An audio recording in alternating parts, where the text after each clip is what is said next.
الرحمن الرحيم.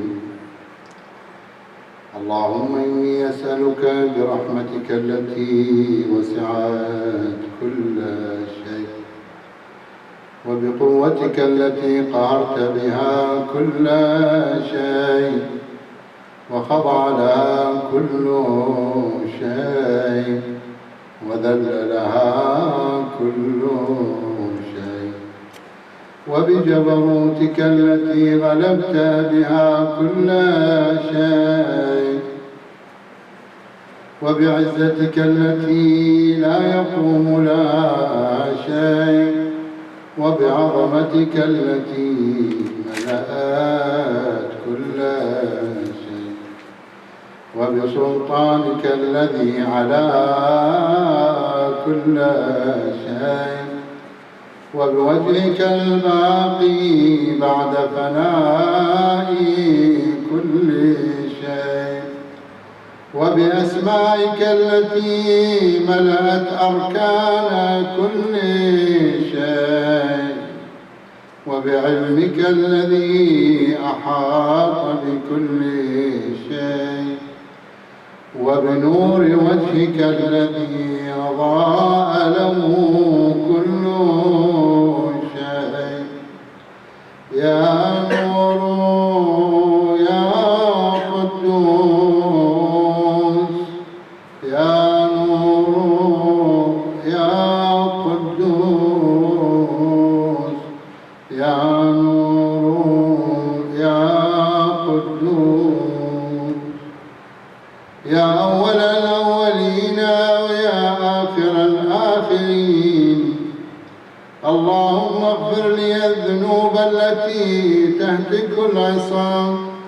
اللهم اغفر لي الذنوب التي تنزل النقام. اللهم اغفر لي الذنوب التي تغير النعام. اللهم اغفر لي الذنوب التي تحبس الدعاء. اللهم اغفر لي الذنوب التي تنزل البلاء. اللهم اغفر لي كل ذنب أذنبته وكل خطيئة أخطأتها. اللهم إني أتقرب إليك بذكرك وأستشفع بك إلى نفسك وأسألك بجودك أن تدنيني من قربك وأن توزعني شكرك وأن تلهمني ذكرك. اللهم إني أسألك سؤال خاضع متذلل خاشع أن تسامحني وترحمني وتجعلني بقسمك راضيا قانعا وفي جميع الأحوال متواضعا. اللهم وأسألك سؤال من اشتدت فاقته وأنزل بك عند الشدائد حاجته وعظم فيما عندك رغبته. اللهم عظم سلطانه وعلى مكانه وخفي مكرك وظهر أمرك وغلب قهرك وجرت قدرتك ولا يمكن الفرار من حكومتك. اللهم لا أجد لذنوبي غافرا ولا لقبائحي ساترا ولا لشيء من عملي القبيح بالحسن مبدلا غيره. لا إله إلا أنت سبحانك وبحمدك ظلمت نفسي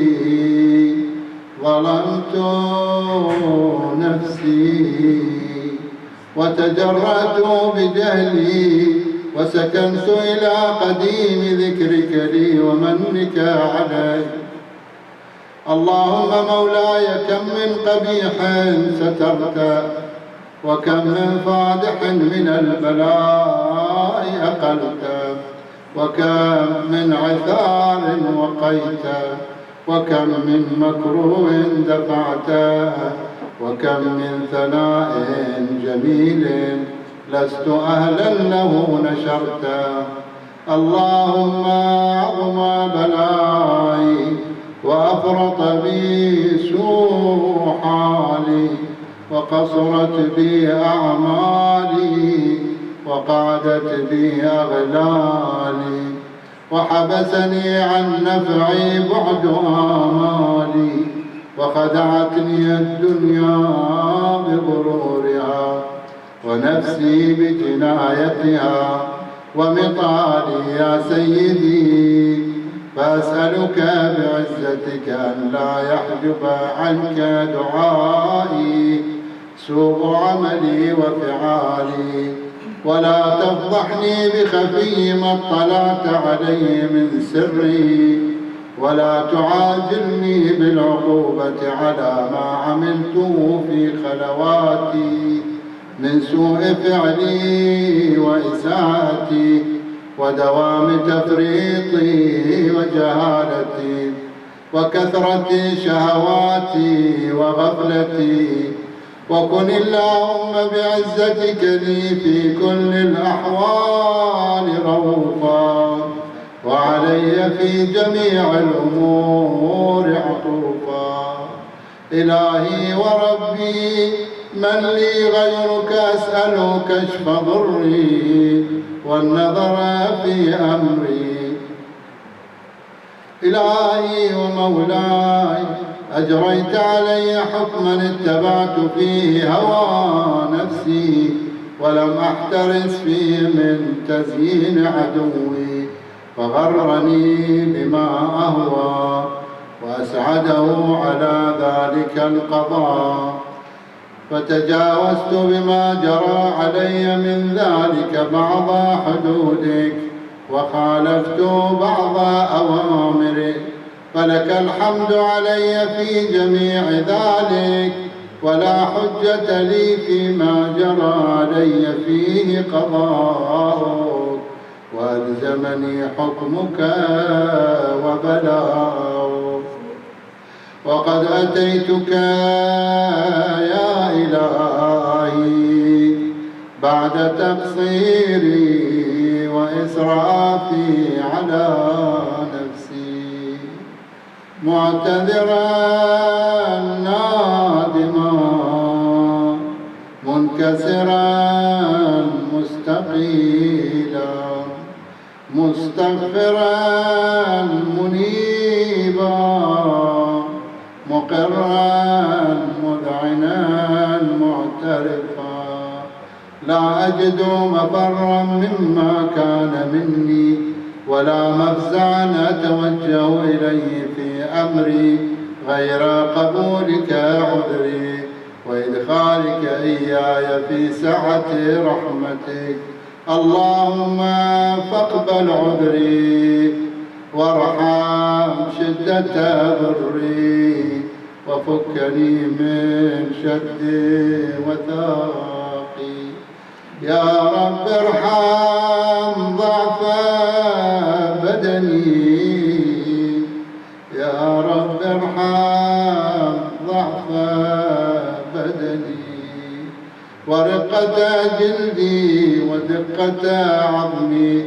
يا من بدا خلقي وذكري وتربيتي وبري وتغذيتي، هب لي لابتداء كرمك وسالف برك بي. يا إلهي وسيدي وربي، أتراك معذبي بنارك بعد توحيدك، وبعد من طوى عليه قلبي من معرفتك، ولهج به لساني من ذكرك، واعتقده ضميري من حبك. وبعد صدق اعترافي ودعائي خاضعا لربوبيتك، هيهات أنت أكرم من أن تضيع من ربيته، أو تبعد من أدنيت أو تشرد من آويت أو تسلم إلى البلاء من كفيته ورحمته. وليت شعري يا سيدي وإلهي ومولاي أتسلط النار على وجوه خرت لعظمتك ساجدا، وعلى ألسن نطقت بتوحيدك صادقا وبشكرك مادحا، وعلى قلوب اعترفت بإلهيتك محققا، وعلى ضمائر حوت من العلم بك حتى صارت خاشعة، وعلى جوارح سعت إلى أوطان تعبدك طائعة، وأشارت باستغفارك مذعنا. ما هكذا الظن بك ولا أخبرنا بفضلك عنك يا كريم يا رب، وأنت تعلم ضعفي عن قليل من بلاء الدنيا وعقوباتها وما يجري فيها من المكاره على أهلها، على أن ذلك بلاء ومكروه قليل مكثوه يسير بقاؤه قصير مدته.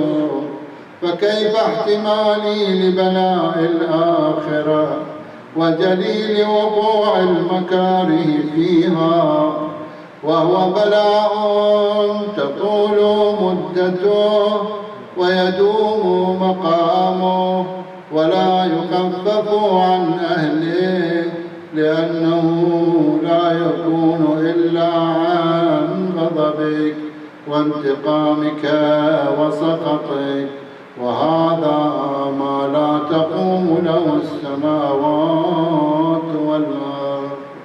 يا سيدي فكيف بي وأنا عبدك الضعيف الذليل الحقير المسكين المستكين. يا إلهي وربي وسيدي ومولاي لأي الأمور إليك أشكو، ولما منها أضج وأبكي، لأليم العذاب وشدته أم لطول البلاء ومدته. فلئن صيرتني للعقوبات مع أعدائك وجمعت بيني وبين أهل بلائك وفرقت بيني وبين أحبائك وأوليائك، فهبني يا إلهي وسيدي ومولاي وربي. صبرت على عذابك فكيف أصبر على فراقك، وهبني صبرت على حر نارك فكيف أصبر عن النظر إلى كرامتك. أم كيف أسكن في النار ورجائي عفوك. فبعزتك يا سيدي ومولاي أقسم صادقا لئن تركتني ناطقا لأضجن إليك بين أهلها ضجيج الآملين، ولأصرخن إليك صراخ المستصرخين، ولأبكين عليك بكاء الفاقدين، ولأنادينك أين كنت يا ولي المؤمنين، يا غاية آمال العارفين، يا غياث المستغيثين، يا حبيب قلوب الصادقين، ويا إله العالمين. أفتراك سبحانك يا إلهي وبحمدك تسمع فيها صوت عبد مسلم سجن فيها بمخالفته وذاق طعم عذابها بمعصيته وحبس بين أطباقها بجرمه وجريرته وهو يضج إليك ضجيج مؤمل لرحمتك ويناديك بلسان أهل توحيدك ويتوسل إليك بربوبيتك يا مولاي. فكيف يبقى في العذاب وهو يرجو ما سلف من حلمك؟ أم كيف تؤلمه النار وهو يأمل فضلك ورحمتك؟ أم كيف يحرقه لهيبها وأنت تسمع صوته وترى مكانه؟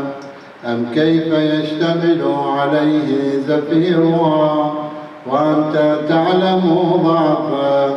أم كيف يتقلقل بين أطباقها وأنت تعلم صدقه؟ أم كيف تزجره زبانيتها وهو يناديك يا رب؟ أم كيف يرجو فضلك في عتقه منها فتتركه فيها؟ هيهات ما ذلك الظن بك ولا المعروف من فضلك ولا مشبه لما عاملت به الموحدين من برك وإحسانك. فباليقين أقطع لولا ما حكمت به من تعذيب جاحديك وقضيت به من إخلاد معانديك لجعلت النار كلها بردا وسلاما وما كان لأحد فيها مقرا ولا مقاما، لكنك تقدست أسماؤك أقسمت أن تملأها من الكافرين من الجنة والناس أجمعين وأن تخلد فيها المعاندين. وأنت جل ثناؤك قلت مبتدئا وتطولت بالإنعام متكرما، أفمن كان مؤمنا كمن كان فاسقا لا يستوون. إلهي وسيدي فأسألك بالقدرة التي قدرتها وبالقضية التي حتمتها وحكمتها وغلبت ما عليه أجريتها أن تهب لي في هذه الليلة وفي هذه الساعة كل جرم أجرمته وكل ذنب أذنبته وكل قبيح أسررته وكل جهل عملته كتمته أو أعلنته أخفيته أو أظهرته وكل سيئة أمرت بإثباتها الكرام الكاتبين الذين وكلتهم بحفظ ما يكون مني وجعلتهم شهودا علي مع جوارحي وكنت أنت الرقيب علي من ورائهم والشاهد لما خفي عنهم وبرحمتك أخفيت وبفضلك سترت وأن توفر حظي من كل خير أنزلت أو إحسان فضلت أو بر نشرت أو رزق بسطت أو ذنب تغفره أو خطأ تستره يا ربي يا ربي يا رب يا إلهي وسيدي ومولاي ومالك ربي يا من بيده ناصيتي يا عليما بضري ومسكنتي يا خبيرا بفقري وفاقتي يا ربي يا ربي يا رب أسألك بحقك وقدسك وأعظم صفاتك وأسمائك أن تجعل أوقاتي من الليل والنهار بذكرك معمورا وبخدمتك موصولا وأعمالي عندك مقبولا حتى تكون أعمالي وأورادي كلها وردا واحدا وحالي في خدمتك السرمدا يا سيدي يا من عليه معولي يا من إليه شكوت أحوالي يا ربي يا ربي يا رب يا ربي يا ربي يا رب قو على خدمتك جوارحي واشدد على العزيمة جوانحي وهب لي الجد في خشيتك والدوام بالاتصال بخدمتك حتى أسرح إليك في ميادين السابقين وأسرع إليك في البارزين وأشتاق إلى قربك في المشتاقين وأدنو منك دنو المخلصين وأخافك مخافة الموقنين وأجتمع في جوارك مع المؤمنين اللهم ومن أرادني بسوء فارد ومن كادني فكد واجعلني من أحسن عبيدك نصيبا عندك وأقربهم منزلة منك وأخصهم زلفة لديك فإنه لا ينال ذلك إلا بفضلك وجد لي بجودك واعطف علي بمجدك واحفظني برحمتك واجعل لساني بذكرك لهجا وقلبي بحبك متيما ومن علي بحسن إجابتك وأقلني عثرتي واغفر زلتي فإنك قضيت على عبادك بعبادتك وأمرتهم بدعائك وضمنت لهم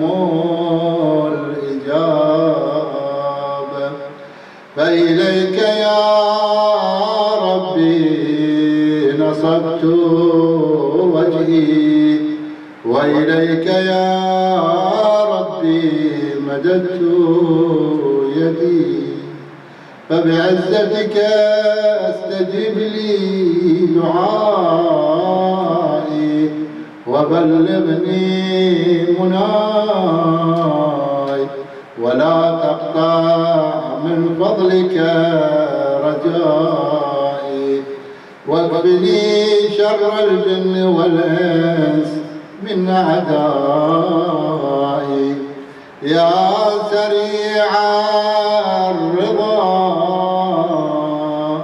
يا سريع الرضا اغفر لمن لا يملك إلا الدعاء فإنك فعال لما تشاء يا من اسمه دواء وذكره شفاء وطاعته غنى ارحم من رسمان الرجاء وسلاحه البكاء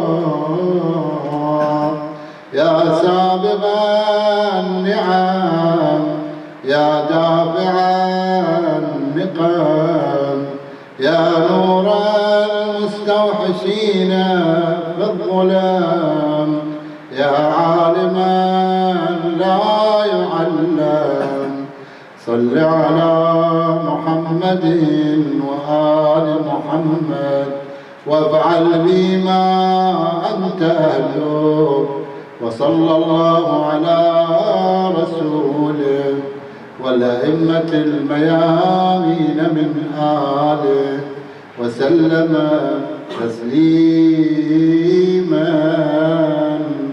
كثيرا. صل على محمد وآل محمد. يا جلائی کر دل ہے وفا کی راضی نے کیا إن الله وملائكته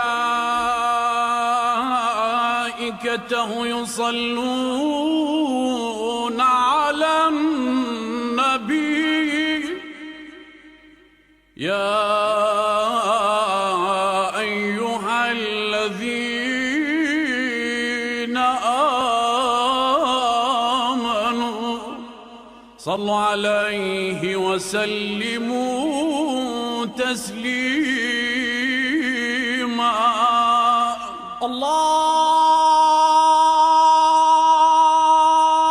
الله أكبر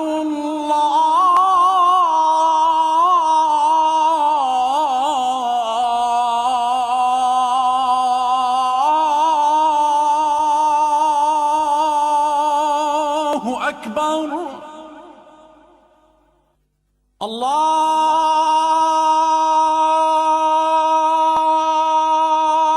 أكبر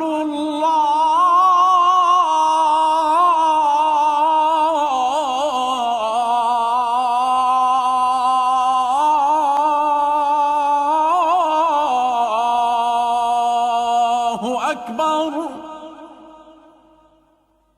أشهد أن لا إله إلا الله.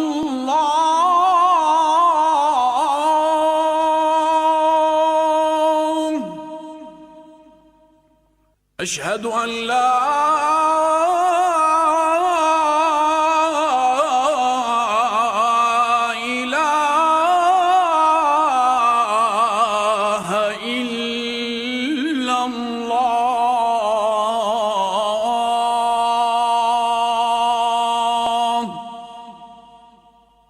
أشهد أن محمد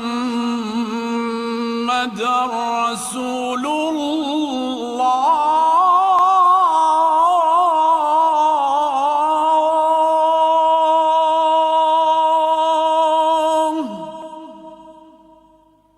أشهد أن محمد رسول الله.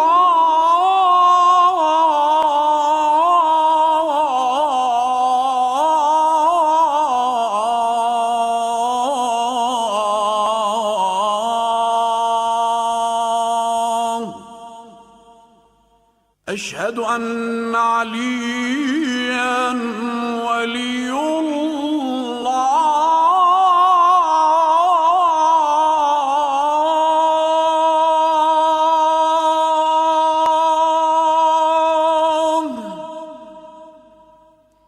أشهد أن أمير المؤمنين عليا ولي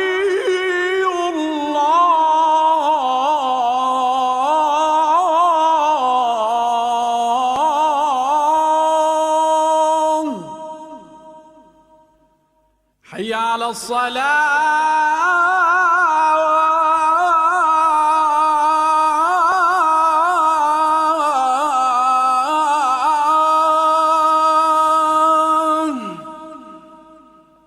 حي على الصلاة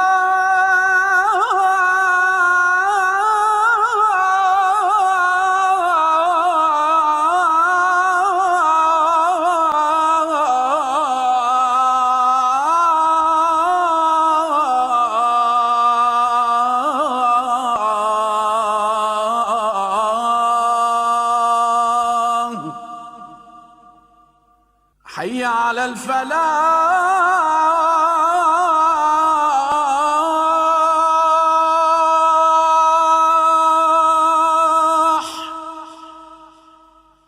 حي على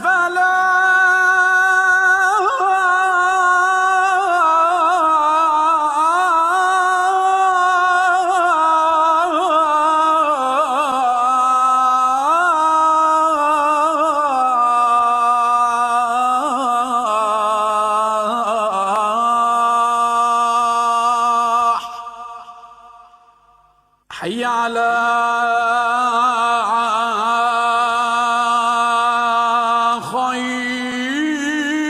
خير العمل حي على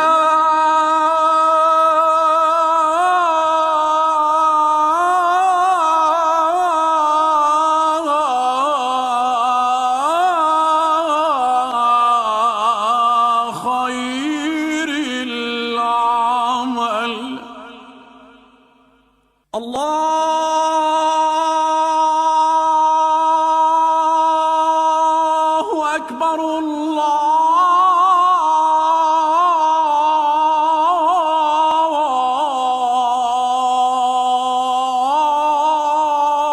الله أكبر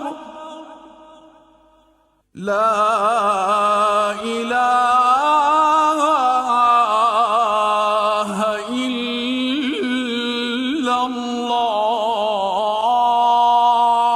الله لا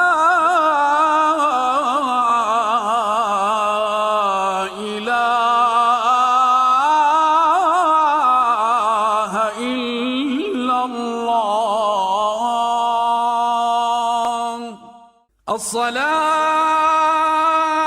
الصلاة والسلام عليك يا رسول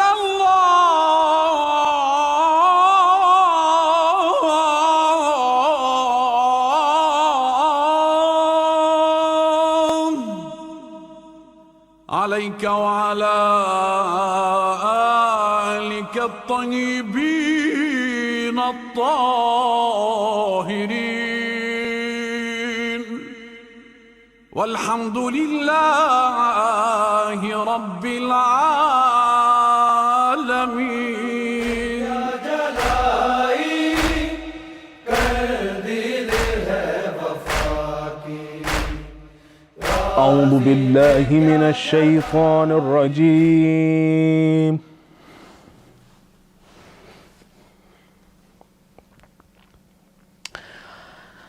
بسم الله الرحمن الرحيم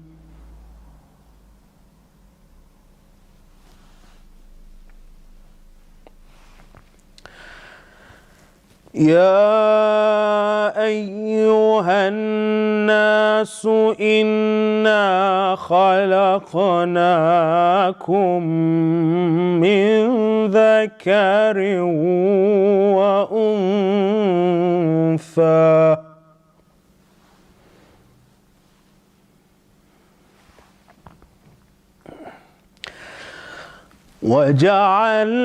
وجعلناكم شعوبا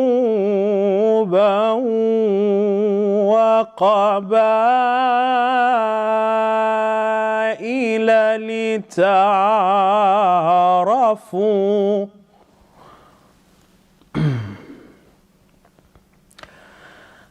إن أكرمكم عند الله أتقاكم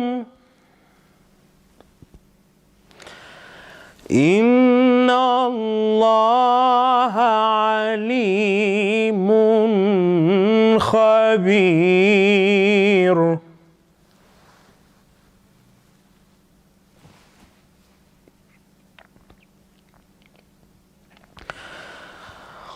قالت الأعراب آمنا قل لم تؤمنوا ولكن قولوا أسلمنا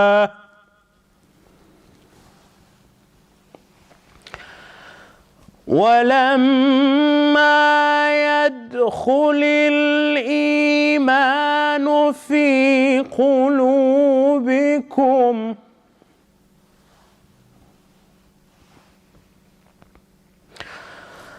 وإن تطيعوا الله ورسوله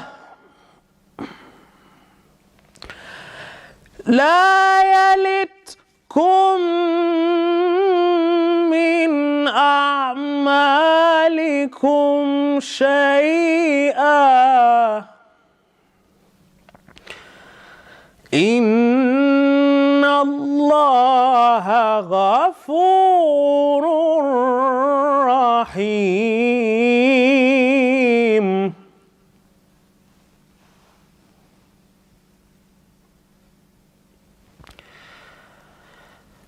إنما المؤمنون الذين آمنوا بالله ورسوله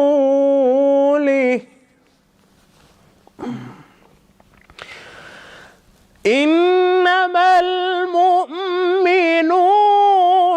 الذين آمنوا بالله ورسوله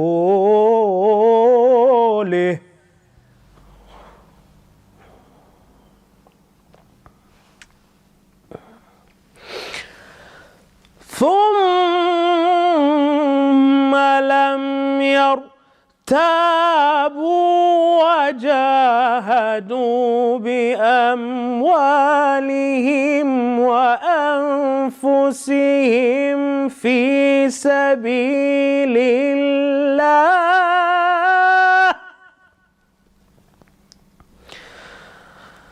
وجاهدوا بأموالهم وأنفسهم في سبيل الله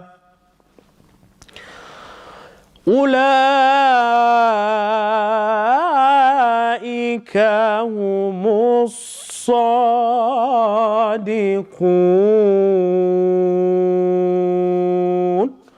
صدق الله العلي العظيم.